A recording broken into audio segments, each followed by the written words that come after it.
Welcome to Live with Kevin, everybody. Glad that you're here. Let me ask you a question. If you had the chance to have a conversation with a really smart person who's an accomplished leader, who's led in multiple different situations around the world, wouldn't you want to do that? Well, that's exactly why I'm here, and that's exactly why you're here. Welcome to Live with Kevin. We're here today. I will introduce you to Jenn Donahue in just a second. But first, our live today is brought to you by The Long Distance Leader. You see it up there in the corner. The brand new book coming in just a few short weeks. You can learn more by going to Long Distance Leader. That was the last book. Long Distance Teammate, longdistanceteammate.com. You can learn more. Let me tell you about our guest today. That is not what I wanted to show, so let me hide that. My guest today is Jenn Donahue. Let me tell you a little bit about her before we dive in. You can see her smiling face. Let me tell you a little bit about her right now. She is a leadership coach, engineer, and entrepreneur with 25 years as a member of the U.S. Navy. She is the founder of J.L. Donahue Engineering, a globally recognized boutique seismic analysis and engineering firm. You know what that means, everybody? She's really smart.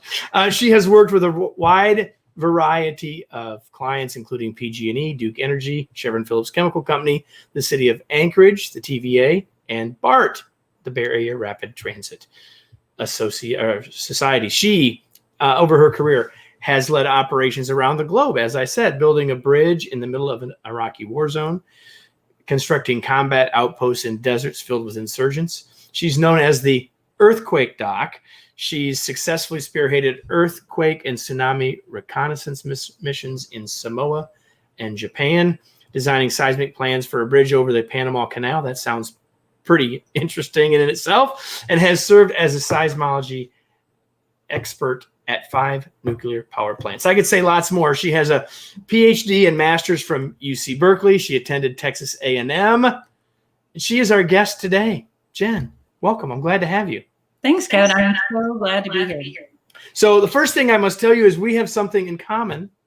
What is that? We have both had both Duke Energy and Chevron Phillips Chemical Company as clients, doing very different work, I'm guessing, but clients nonetheless.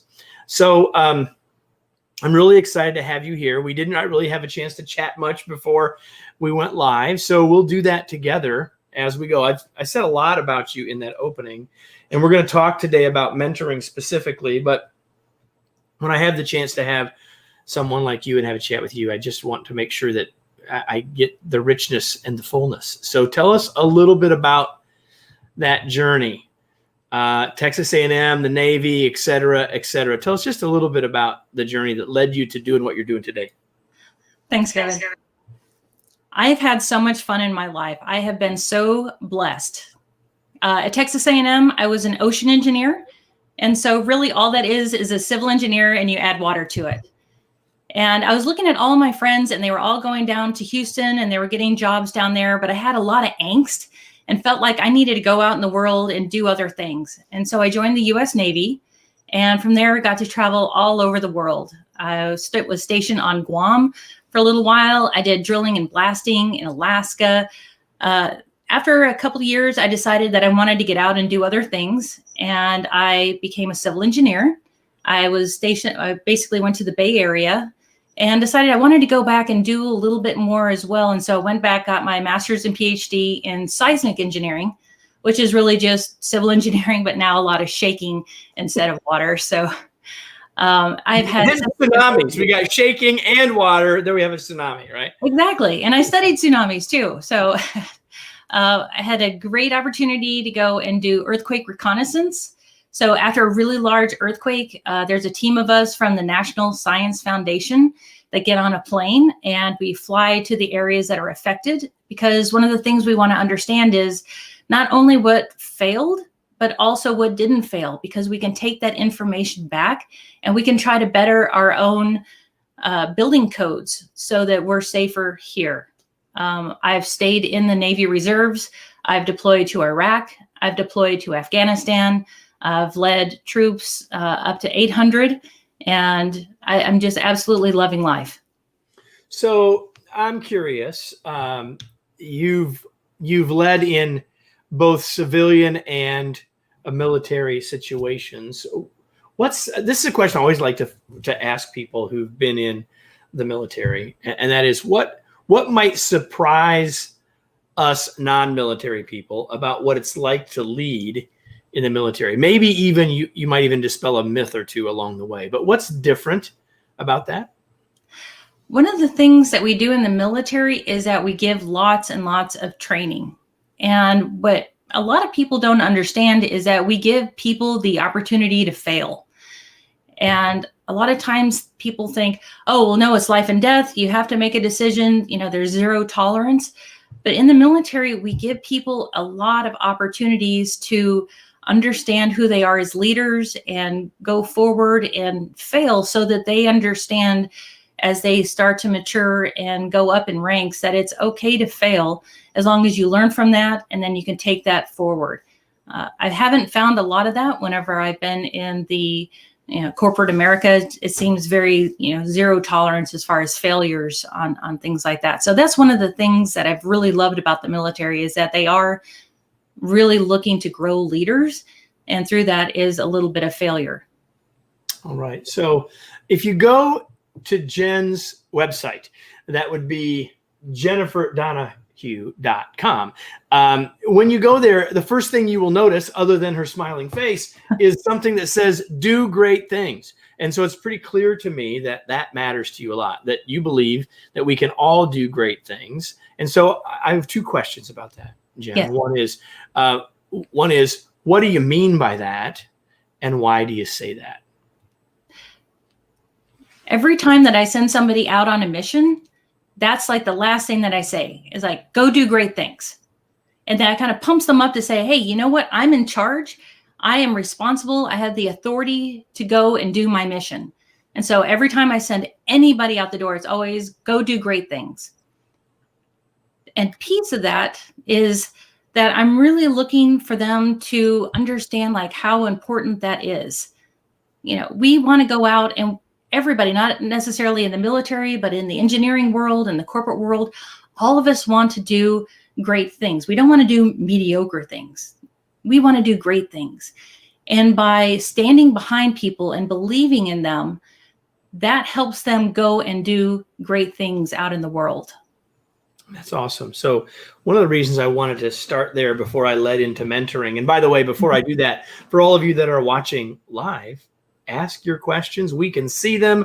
Share your questions, share your comments, whatever. We'll bring you into the conversation, ask your questions, and we'll try to get answers to your questions, etc. But I ask that about your thinking about doing great things as it leads into mentoring, because it seems to be a pretty good connection, right? That if I had a mentor who was saying to me what you just said you say to people, I would think that'd make me feel pretty good before I went out to do whatever that was. So since we promised that the lion's share of this conversation would be about mentoring and the importance of it, I thought we'd start in that vein by asking you about why you're so passionate about mentorship specifically. Thanks, Kevin. I never had a mentor.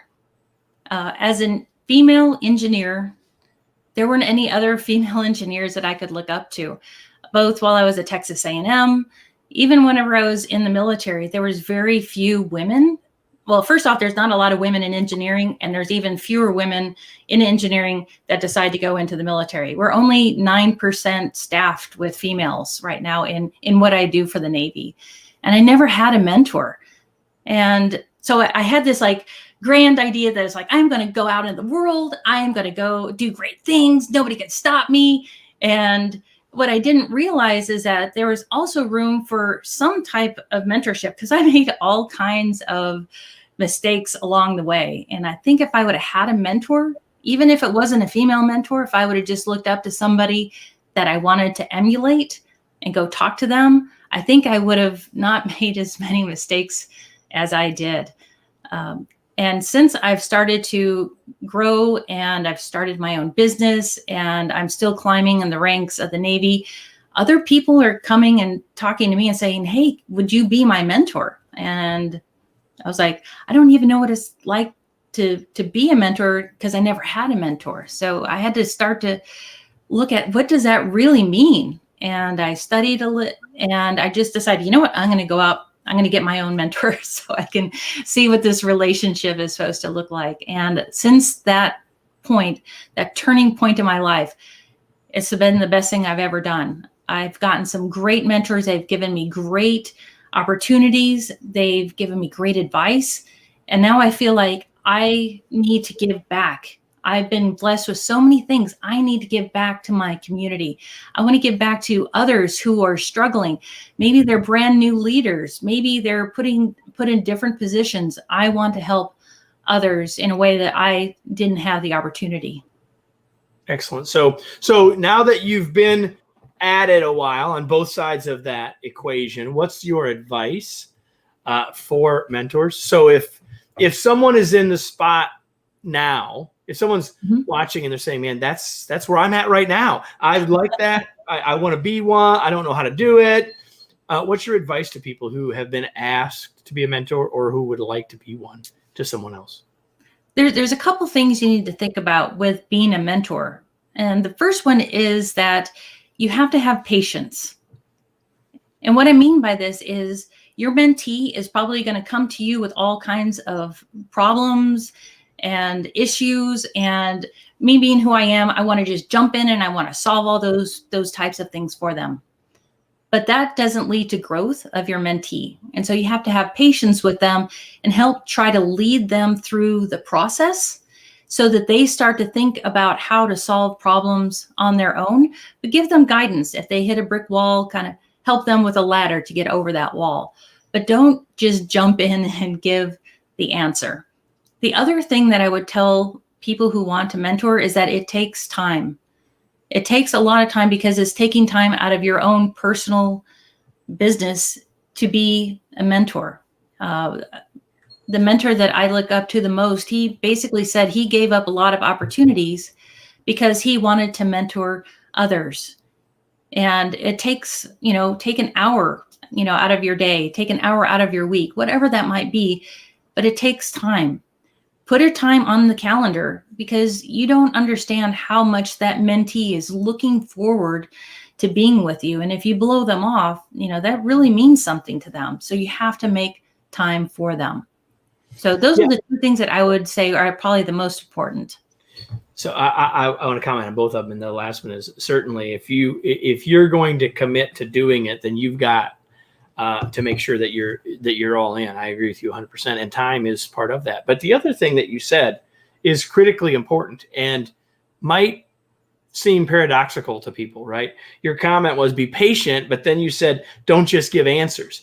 And some people might be saying, but wait a minute, I want a mentor because they're smart and they've been down the road that I haven't been on yet. They've been over the bridge. They built the bridge if they're Jenn. But the question is, how do you know, from your experience, how do you know when to answer and when to ask? That's a very good question. If I look at it from an engineering standpoint, what I like to do is give problems. If they don't already have a problem, give them problems and try to look to see what their process is to try to solve the problems and see if they can get to it and see if they ask for help along the way. And if they're asking because they've hit some kind of roadblock, then maybe start to guide them a little bit in the direction, but still not just giving like, this is the answer. To me, that's not helping them develop. And that's so important as the mentor-mentee type of relationship that you have to have. And I will tell you, that's the part that I struggle with the most because I'm a problem solver. And so my first thing is like, oh, well, you do this and you can't. This isn't this. Yeah, well, it's like. So the interesting thing about this, though, is that sometimes, in my experience, sometimes someone will say, I want mentoring from you. And what they really want is to have a Q&A. And so we, as the mentor, have to be really clear with folks about what our expectations are of this relationship. And so if we're clear as the mentor that we're going to do what Jenn's suggesting, which is to not just give answers and to really help develop people by helping them discover some of those answers and help them think through the process themselves. And we have to be clear about that on the front end. I agree. Comment about that? Absolutely. And that's part of the mentor-mentee type of relationship. And you have to establish that at the very beginning. If they're just coming to you to get answers, you're more of a consultant really than a mentor. And that's where I see the difference is that, if you're going to be helping them, to give them the answers, that's a consultant, which is okay. And that's okay to have. But if you're talking about a pure mentor-mentee type of relationship, it's really trying to develop them along the way. Yeah, you're not saying that's bad. Both of us do consulting. The point is it's just different. Let's be clear about what we're doing and what we're not doing, right? Exactly. Cool. One of the things that I learned in my research, Jenn, about you is that you, like I have, a passion for the topic of and for the importance of trust. So I thought I'd ask you to sort of elaborate on trust as it relates to mentoring and even to leadership. So any thoughts or comments that you want to share with everybody about how you think trust fits into this equation?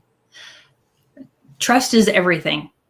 Whenever I look at the mentor-mentee relationship, there has to be a level of trust there. If you don't trust your mentor, then why is that person even your mentor? And just as the opposite, if you don't trust your mentee, you might want to find a new mentee. So that has to be one of the elements. You have to trust each other, because really what that mentee is showing is some vulnerability that they need assistance in some form of their life. So in order to be vulnerable, you have to trust somebody, and you have to be trusted in turn. As far as leadership, it's the same thing. I absolutely believe that you have to build trust with your team, and your team has to trust you in return. And everybody says that trust is a two-way street, but I would actually say that as a leader, you have to be on the on-ramp first. So you have to be on the on-ramp to that, two-way street. You have to trust your team first before they're able to trust you back. And there's several ways that you can build the trust in your team, and it starts small. And it's really trying to get to know your team. That's really the first piece of it. Understanding not just their names and who they are, and not just their strengths and their weaknesses, but starting to understand, like, what are their aspirations? What are their goals? Those are the types of things that start to build the trust for leadership as well. And that's something that I can talk like about a half an hour on. So I want to flip the table now, because I asked you and you gave us some great advice when we're wearing our mentoring hat. But in your story, as we got into talking about mentoring and mentorship, you said, I decided I had to go out and find one. So I'd love your advice for men or women, right? About how do you find one? Like, okay, I want one of those people. Like, how do I find one? What's your advice for going about doing that? The way that I did it is I looked at the leaders that I most wanted to emulate. So not necessarily who I thought, that person over there is a great leader, but they had a different style than what I did. And so I wanted to look for the people who I most wanted to be like and when to go talk to them. Now, I would also recommend that you look at, I think it's called like a board of directors almost, as far as mentors.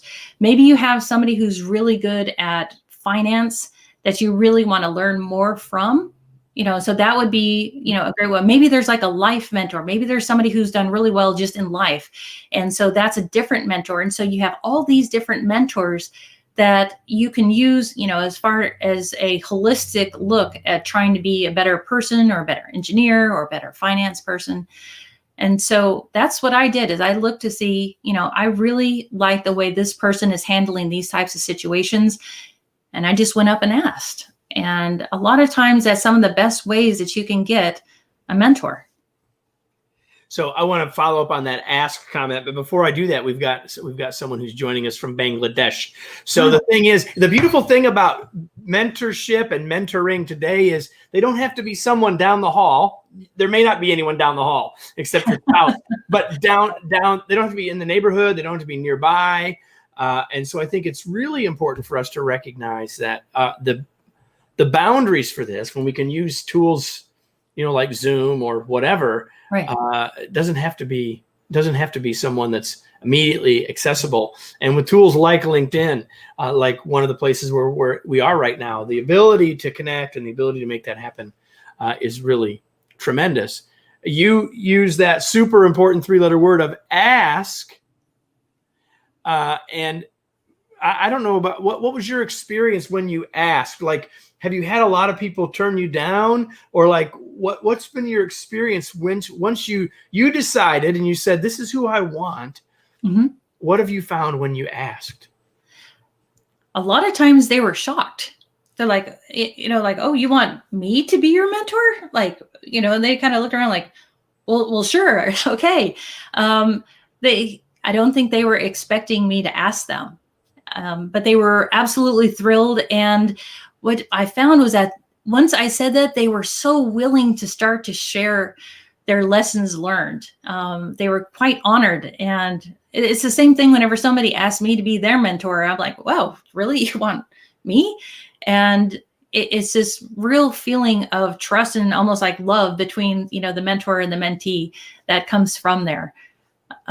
For one of my other mentors, just absolutely fantastic guy. He was just over the moon. He was like, I am so glad that you came and asked me to be your mentor. And I think that's what you'll find quite often. If you just ask somebody, they will be absolutely willing. Now, there's actually been another one where I've said, hey, would you be my mentor? And he said, you know what? I quite honestly, I don't have the time that I would need to do the proper mentoring for you. But hey, have you thought about so-and-so instead? And so that's also, you have to realize, because of the time commitments, some people might not be able to be the mentor that you would like to have. Yeah, so I've got like 3 things to say about that. First of all, there will be all that says when the person says, man, I'm honored, but I don't have the time, is that you picked correctly. Just because they can't, like, that would have been a great person because they were going to take it seriously. That's the first thing that I would say. The second thing is you still gave that person a gift, right? I love that you made the comment about the fact that when asked, most people feel honored, they feel privileged, they feel blessed, and they're more often than not going to help. But if they can't, they're going to usually have a good reason. Now, in my experience, both as an asker and person being asked, I guess there's probably a more elegant way to say that, but my experience is that, and the reason I asked you that question is, go ahead and ask, because you're not out anything if not. And guess what? Sometimes when we ask, even if they have to graciously say no, they point you in another great direction. And another experience that I've had is that once I asked, even if the timing is wrong, I've built a bit of a relationship with that person, which is now a blessing for me, whether they mentor me or not. So, Exactly. No, you're right. Absolutely right. I've got one other question for you. I'm not going to tell you yet, but and by the way, everybody, she's had no idea throughout this what I was going to ask her. But anything else about mentoring with either hat? Anything else about that we didn't talk about that you'd like to, or that you want to share with people or urge them with? I would just say it's just really important to think forward as far as what your board of directors could be, as far as a mentor or mentors. And it's okay. I guess the other item that I would say is think about not having a mentor directly within your chain of command. So maybe not your direct boss. Because one thing to think about is that if you're maybe going for some promotion and you want to really have a discussion and it's your boss that you're having it with, think about that might be a conflict of interest for them. Maybe they want to keep you on the team, and maybe they want to selfishly, hopefully not, selfishly want to keep you on that team and might give you advice that maybe is more in their interest. So think about having a mentor that's outside of your chain of command. So maybe somebody in a different department, somebody else on Zoom, because we don't have hallways anymore. Someone in Bangladesh, for heaven's sakes. Exactly.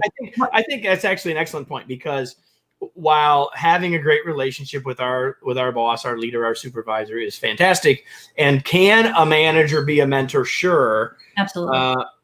but I think really thinking broader than that, and I think everything else that you've said really pointed people in that direction. I think is super, super important, and it's nothing negative about your supervisor really. It's just that we need to get a broader set of experiences, and oftentimes that's a great place to go. So, as a last question, as an entrepreneur living through a pandemic, I don't know how many members of your team you have, but I know that however many you have, it's different this year than it was last year. For all sorts of reasons. And so my last question for you today before we start to wrap up is this. What's the leadership lesson that you've learned from this year? Communicate. Communicating often and with transparency and personally, I think has been the biggest change that I've seen since last year. I'm on so many Zoom calls, with my team all the time. And a lot of times, it's just business. And then we hang up and then we go do what we're doing. But think about what was happening last year with our team. Okay, we talk business and then we go to the break room and we talk about things while we're getting coffee or with water or whatever it was.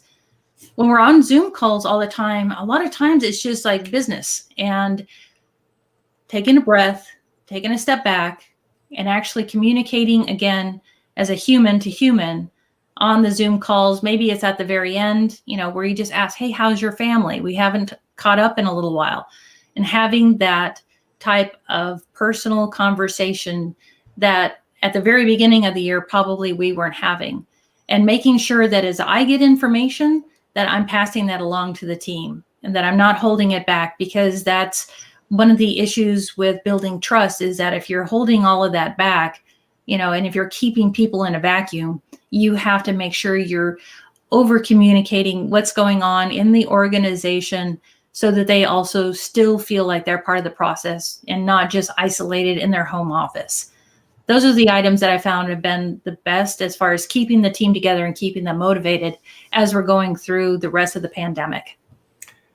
Interaction, not just transaction, is the way I like to think about that. And I would just say one thing for me, that I have worked really hard to make sure that I'm having that personal conversation first, because otherwise I'll forget. So you said maybe do it at the end. It doesn't work for me. I got to do it first, or it may not happen, right? But I think you're exactly right that the need for it is higher than ever. We're living in an age of empathy, and the need for empathy has never been higher. And if we don't know our team members, to your point earlier, not just do we know that they have kids or that they have 3 kids or the names of their kids, but what's going on in their life, what's going on in their family, what are their goals, how has the pandemic affected them, because we're all living through this common experience, but experiencing it differently. And if we don't start to understand that and how that's impacting our team members, we don't have any chance of being highly successful in leading them. No, absolutely not. I mean, we want to retain our people. We want to give them good work. We want to keep them engaged. But as leaders, we have to make sure that we're going above and beyond what we previously have done to make sure that those things are still happening. So absolutely, Kevin, you've hit it right on the head. Jennifer Donahue, everyone. JennDonahue.com is where you should go to learn more about her. Anything else you want to tell us about you or how people can find you? Anything else? Sure. I'm on LinkedIn. So I'm at Jenn Donahue on LinkedIn. I can be found on Twitter at Jenn Donahue. I can be found on Instagram at I am Jenn Donahue. I know it's very, very original, but yes, it's all. Well, it's effective. That's the most important thing. So now a question for all of you watching, whether you're watching live or whether you're watching later, it doesn't really matter. The question is now what? So if you've engaged with us, if you've had the chance to be a part of this conversation at a distance and you got some ideas, you took some notes like I did, the question is, what are you going to do with this? The real value doesn't come from being entertained by Jen and I, however entertaining we might have been, but by taking action as a result. We hope you'll do that. And by asking yourself that question, now what? You got the best chance of success. Jenn, thanks so much for being here. It was a pleasure to have you. It was great to visit with you and to get to know you a little bit and to really talk about this super important topic of mentoring being mentored and being a mentor. So thanks so much for being here. Thanks, Kevin. This has been a great talk. So again, thank you so much for having me on. JennDonahue.com, everybody, and longdistanceteammate.com. So you, as you're working with your team and being a member of a remote team, not just working from home, give you the skills and ideas to help be more successful at doing that. We'll be back next week on Monday for another live. Until then, have a great day, a great week. Happy Thanksgiving, everybody. Great. Thank you.